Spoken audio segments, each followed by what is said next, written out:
Hi guys. పొద్దుటి నుంచి గిరాకులు లేవు. ఇప్పుడు ఒక ఫోన్ వచ్చింది, కరీంనగర్ పోయి రావాలి అని ఫోన్ వచ్చింది. నేను అన్న 2200 కిరాయి అన్నా. ఓకే అన్నాడు. మొత్తం అయిపోయింది. ఇక వచ్చి బండి స్టార్ట్ చేసిన.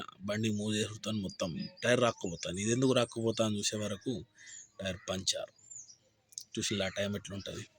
ఇప్పుడు మనకు వచ్చేసి స్టెప్పిన్ కూడా లేదు. ఇద్దరికి ఫోన్ చేసి అడిగిన, అన్న కొంచెం టైర్ ఇవ్వవా అంటే వాళ్ళు లోకల్ మంచిరాళ్ళు ఉన్నారట. ఇప్పుడు పోవాలి, ఒక కొత్త టైర్ తీసుకోవాలి. ఎందుకంటే అది హెయిర్ వచ్చింది, పలిగిపోయింది కాదు. ఇక ఒక టైర్ కొత్తది తీసుకోవాలి. టీవీఎస్ తీసుకుంటే 1100 చిల్లరేమో ఉందా నిన్న.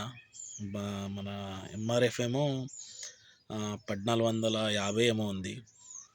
ఇట్లుంటుంది బ్రో. ఇప్పుడు ఇప్పుడు ఎంగేజ్ పోయింది ఒక 2200 బొక్క. ఇప్పుడు దీనికి ఒక 1400 1100 అయితే ఇది ఒక బొక్క. మొత్తం టైర్ అయితే కూర్చున్నది. ఏదైనా మన మంచిగా అయితే అనుకోవాలి, చెడు అని ఎప్పుడు అనుకోవద్దు. ఎందుకంటే ఇప్పుడు పంచర్ అయింది కూడా మన మంచికే. ఇప్పుడు రన్నింగ్లో ఎక్కడన్నా అయితే ఇంకా ఇబ్బంది అవు. దేవుడు ఏది చేసినా మన మంచిగా చేస్తాడు, అంతలేనే అనుకోవాలి. ఎందుకంటే ఇప్పుడు పంచర్ అయింది కానీ ఇంటికాడ అయింది, టెన్షన్ లేదు. అదే రోడ్డు మీద అయితే ఇంత తలకాయ నొప్పిండు.